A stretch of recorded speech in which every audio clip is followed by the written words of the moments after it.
My name is Josh Bertrand. Yes! And I've been fishing tournaments for a living for 12 years now. So there are a lot of different ways to fish for a living. For me personally, most of that comes from fishing tournaments around the country, representing my sponsors, and a little bit of guiding on the side. This week, you're going to follow me as I prepare to fish a tournament at Lake Eufaula in Oklahoma. A big part of my motivation is my family. It's my wife, my kids, to try to do well for them, but also my natural competitiveness. You want to do well, you want to have success, you want to win. Look at that thing. A win can mean a lot of different things. Some weeks you never find the winning fish, but did I fish well? Did I control everything that I could control? All you can control is what your game plan is and how you go out and execute it, because you never know what's going to happen. And no worries, dude. I think we're gonna take a little break for a minute, guys. This storm and wind is blowing in right now, and we're gonna go inside and maybe pick this up in a little bit.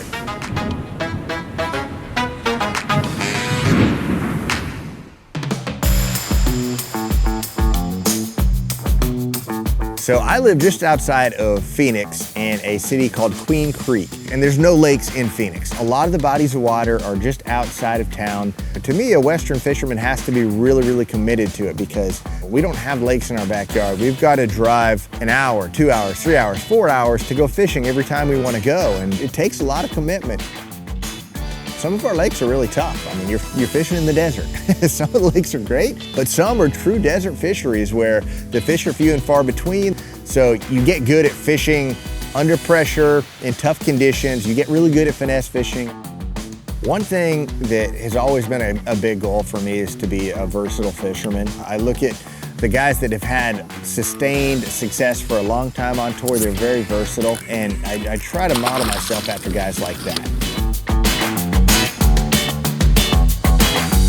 So I spend a lot of my time in my garage when I'm at home.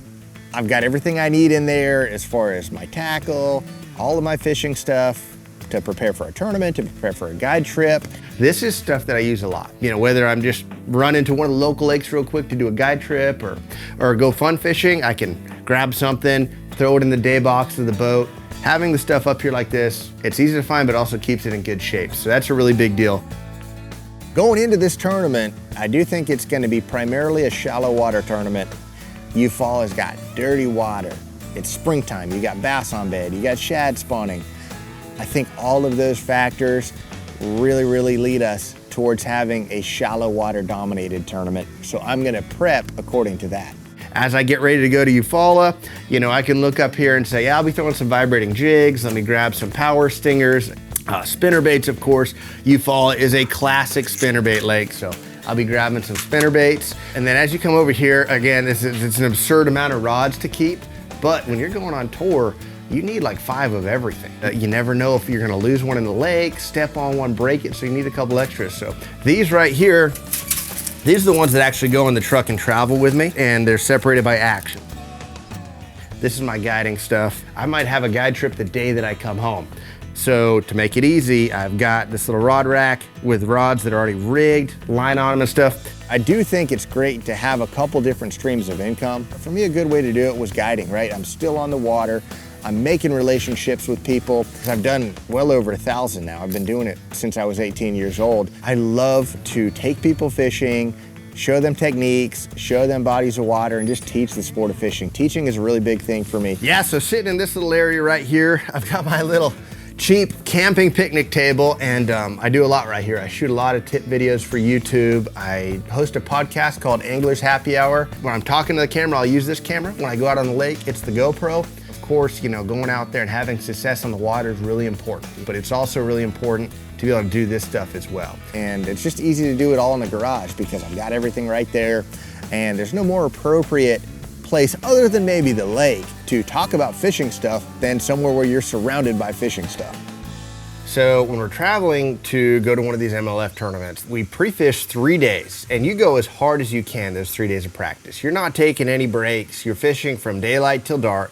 I'm gonna try to get as much as possible ready at my house. That way, when I get there, I can focus on practicing. I'll use X amount of rods for practice, and I might have a whole nother set, 8 or 10 rods, ready for the tournament, fresh line that I don't touch during practice. And 75% of my rigging is done for that next tournament day. I can actually get some sleep.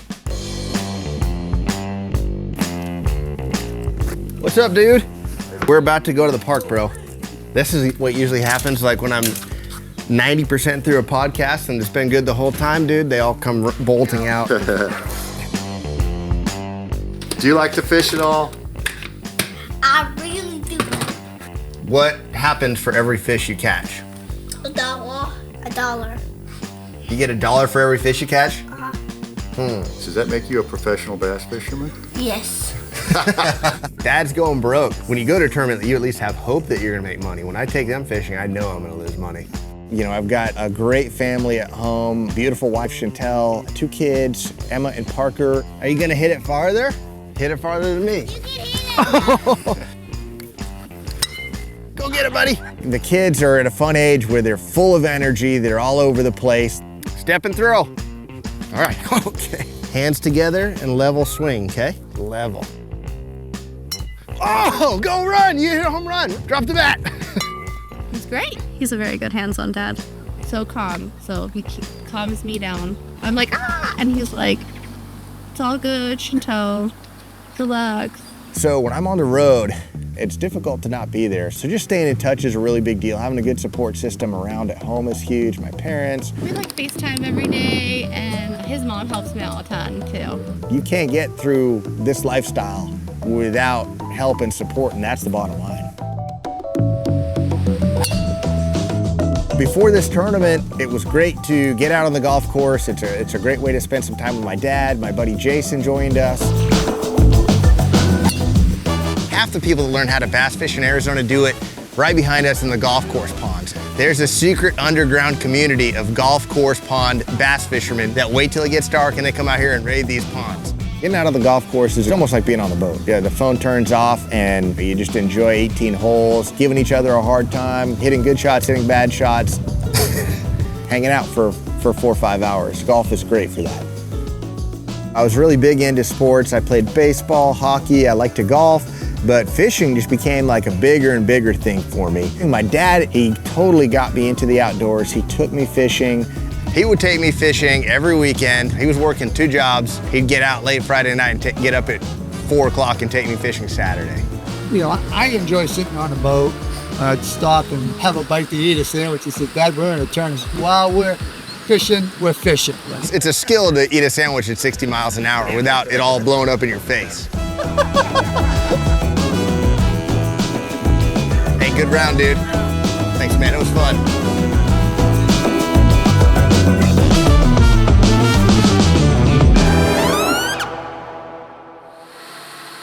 All right, guys, it's early in the morning and we are headed to Oklahoma. We got a long drive, so let's hit the road. As a young kid, I was just naturally really into fishing. I would go fishing with my dad, my grandpa, my mom, my grandma, my brother, and I just became totally obsessed. I detailed boats as a kid at the local nitro dealership. They said, how about you try sales? And they moved me into the sales department. I knew the boats inside and out, and so I really enjoyed that. That led me right into fishing. I became a full-time guide, full-time tournament angler out of there. I'm 21 years old. I had nothing, so I had nothing to lose. So it was like a no-brainer when I had first qualified for the Elite Series. I'm like, I'm jumping in no matter what. I don't care if I go broke because I'm already broke. And I'll never forget, Skeet Reese told me my rookie year, he said, you don't have to win every tournament, but you have to win at the right time. And I was lucky, and I had some of my best tournaments at the times I needed them the most. My first year on tour, I had a really good season. I won Angler of the Year on the Central Opens, and I was winning a lot of local tournaments with my team partners, and it gave me a lot of confidence. It put a little bit of money in the bank, but for the most part, it's gonna be an up and down battle. You're gonna take some beatings, and you're gonna give some beatings. It's really important to have some success early on and give yourself that jump start.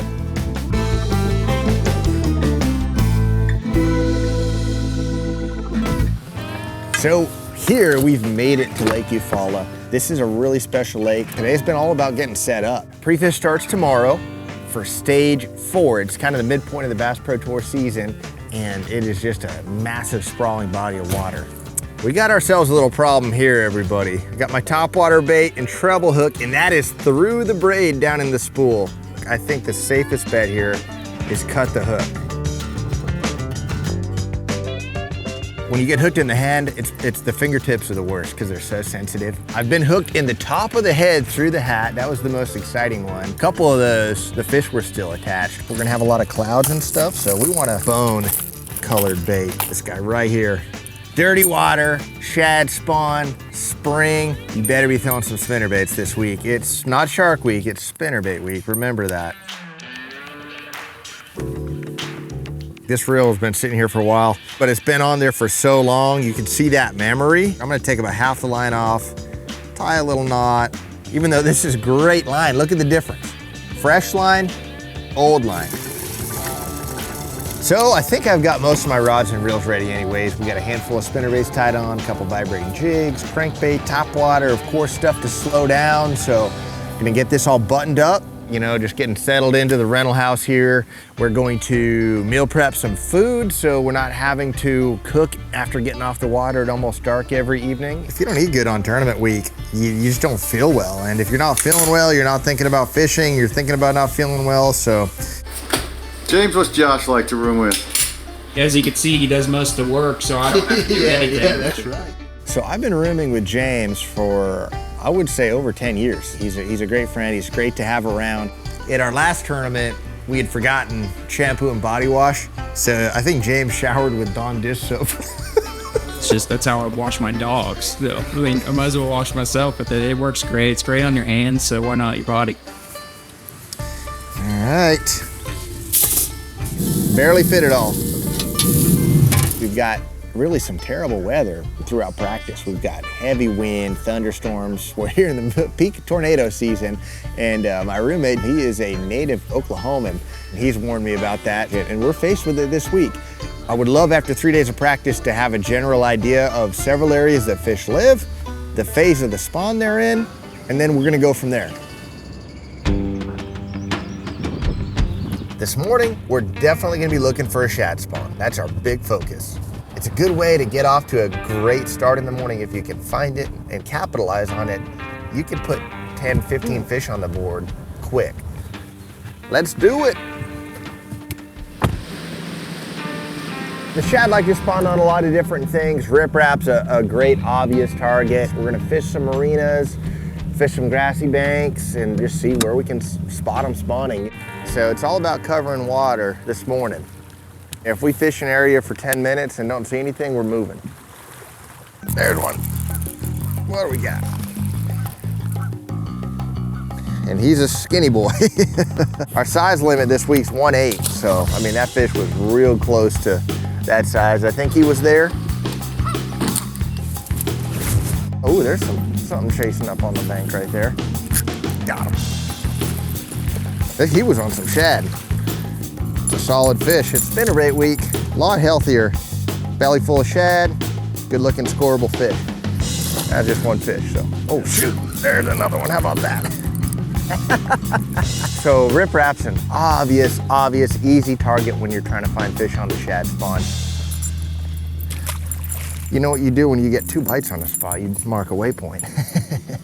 So shad spawn season is basically after the bass spawn. Typically, that water gets into the upper 60s, low 70s, you're gonna start to find shad doing their deal. You gotta get out there at first light, and a lot of times you've only got an hour or two till that sun hits the water before they shut down.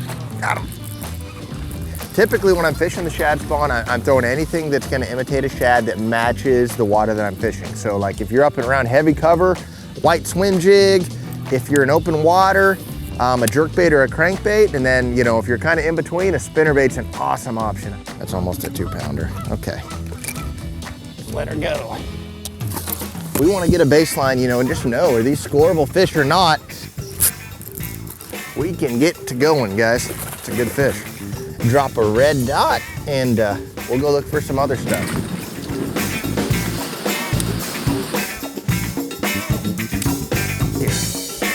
It seems like when we've gotten around bass this morning, they've been pretty darn aggressive.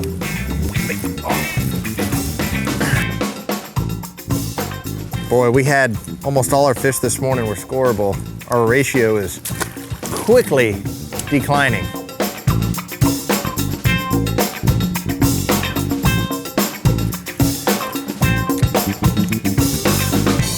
So we're slowing down just a little bit. We're getting, to mid-morning here, and we're still looking for the shad spawn. We've got the clouds. I'm sure it's going to continue, but I'm going to pick some areas apart where I think there potentially could be some fish spawning. You can't ride a shad spawn all day long. We're going to keep mixing it up and try to slow it down a little bit when it looks right. Be at it for a minute, man. That's on that shaky head, on that hit worm. Oh man, yeah, he's a 1.7. Yep, 1.7. That's a heartbreaker if it's during the tournament. Even when we're not pulling in and catching scoreables, we're catching small ones. We're seeing activity. It's active this morning. I know mama's up there somewhere. It's always worth, right now, when you get bit, throw right back to where you caught that fish, because what'll happen a lot of times is the male grabs it first, you catch it, female still sitting there. If you don't make a cast back to where you got bit, you'll never have a chance to catch her. This nice one bit right after that. That's what we're looking for. That's probably a female right there. There's no doubt that they're biting this thing. I've thrown the shaky head for 10 minutes and I've had 4 or 5 bites on it already.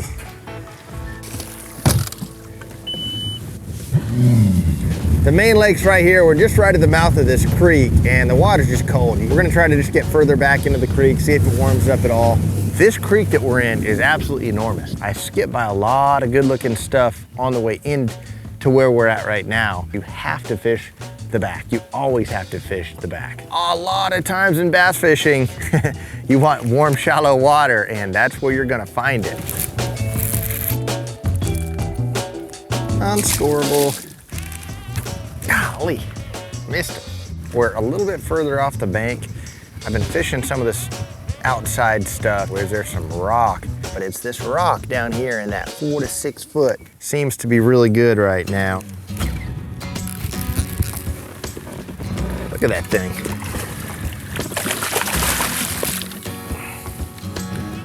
I mean, it was cool to catch a big fish, but we're just gonna continue mixing it up.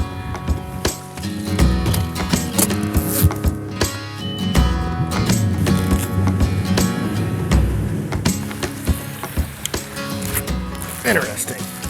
That's a different deal right there, flipping some timber. First bite doing that, that's a scoreable fish. So whenever I'm on a shallow water fishery like this, you've gotta keep a flipping stick on the deck. You're gonna come up to pieces of cover throughout the course of the day that you just have to flip. God, I missed him. It's a bit of a grind out here, man. I mean, it's not the worst, but it's not the best. Your window to catch them is early for sure, and since early, we're getting some bites here and there, but it's definitely slowed down.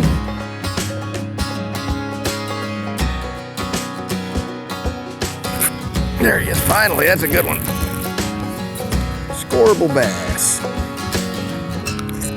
This is a beautiful little spot. It's like a shallow, flat point outside of a spawning bay. It's got really nice rock. If you did get on them early and you've already got 20 pounds in the boat and you need to find a way to piece together another 20 pounds, it's a great way to do it. There's another bite. Good one.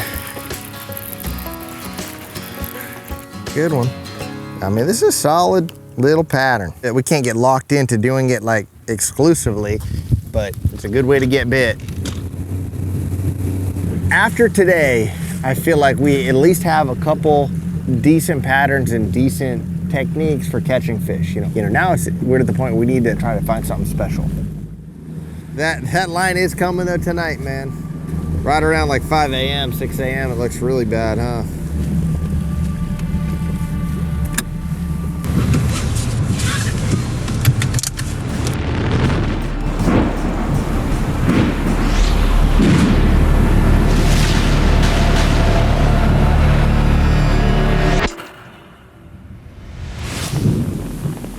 It was an interesting night. We had tornado sirens going off, one at 2 o'clock in the morning. We were up all night. Typical practice curveball. It rained a lot, 3 to 5 inches last night. So we'll see what that does to the lake. We might have to change things up. Things might not change that much. We'll see, but let's get after it. Let's get our rain gear on and let's go stay dry. The water's up a foot. The lake's kind of a mess right now. I ran around a lot and looked to see how much damage had been done, what got blown out, what didn't, what's still clear. Yeah, so all the looking around I did today, 2 scoreable bass. All right, guys, that was under a dock. Fish are definitely messed up this morning. The biggest thing we accomplished today was seeing how the water looked in different areas. About 5 o'clock, my buddy James calls and said there's a tornado on the ground on the south end of the lake, on the water, coming straight up the lake. So all of us scrambled to get off the lake. I get in the truck and I'm driving over the bridge and I look across the lake, 5 or 10 miles away, there's the tornado. 3 tornadoes in one day. It's been a messy afternoon. Let's hope things settle out after today.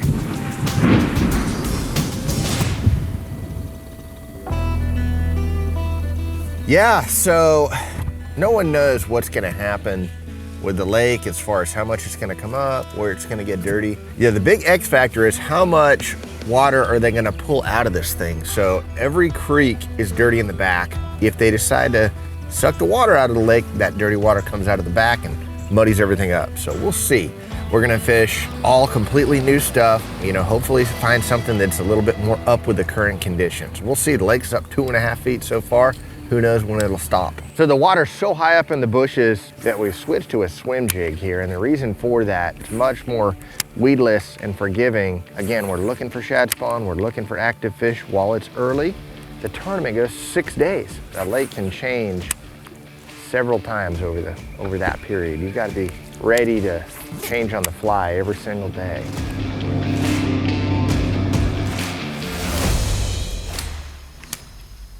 What up, Chris?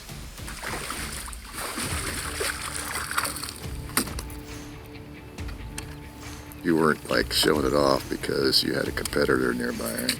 Yeah. When you're pre-fishing and you've got other competitors around you, you catch a fish, even if it is in front of them, you don't want to advertise any more information than you have to, right?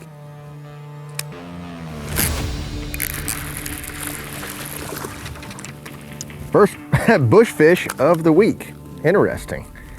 Solid scoreable on the Pit Boss. We're gonna do more of this for sure. I think these bushes that are on a rock are gonna be key.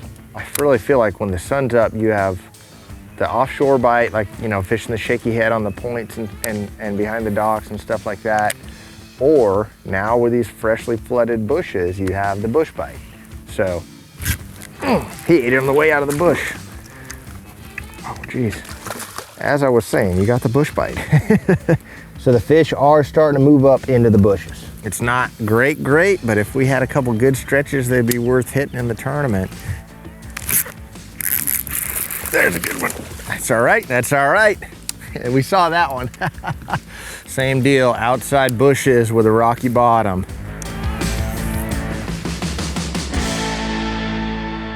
Got just a couple minutes before we need to head in. Overall, hope to start in a shad spawn area in the first morning of the tournament. Hopefully they're spawning. Hopefully we can take advantage of that and go from there. Not as much of a rush as we were in yesterday getting off this ramp.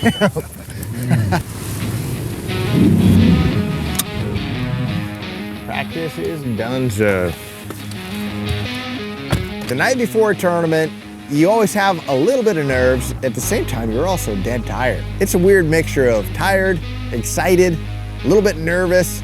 At the end of the day, all you can control is what your game plan is and how you go out and execute it. Here we are, it's the first morning of the tournament. More rain, more craziness. The water's up 4 feet, it's muddy. We're gonna try a couple different things, probably put that flipping stick in our hand a lot and just see what the conditions give us out there. You're really just trying to think about the first spot because you don't know what's gonna happen beyond that. There are definitely moments, almost every tournament, where I do pinch myself and think about how lucky I am to be doing this for a living. It's really cool, it's really special. Every job's got highs and lows, and the highs in this job are incredible. So we are wrapped up here at Lake Eufaula. It's been an interesting week to say the least. We had some crazy weather all throughout practice. Ultimately, it ended up coming up 4 feet vertically from its full pool. So it was super, super high. It made fishing extremely challenging. The weights were really, really low. First day for me started off extremely slow. You know, no shad spawn like I was hoping there would be. You know, I scrapped all morning. I really thought after that final day of practice it was going to turn into a flipping deal. I spent most of that first day flipping, nothing on the flipping stick. With about an hour and a half to go, I picked up a shaky head, hit a deep rock spot, and I caught a few key fish that kept me in the running. I was in 22nd place after the first day in my group. Get out there on the second day, and unfortunately, again, no shad spawn. And you know, stable weather is what you want for a shad spawn. I don't think that allowed it to happen. You know, it got to a point to where everything that you had found in practice was out the window. The water had come up so much, it had gotten so dirty. Honestly, it was a rough tournament for me. Not what I wanted. Moving ahead, we're going to the East Coast and then up north on the Bass Pro Tour, and I'm looking forward to it. I really appreciate you all following along this week, checking out what it's like as I get ready to fish a tournament on the Bass Pro Tour. It's been a blast, and I look forward to doing it again.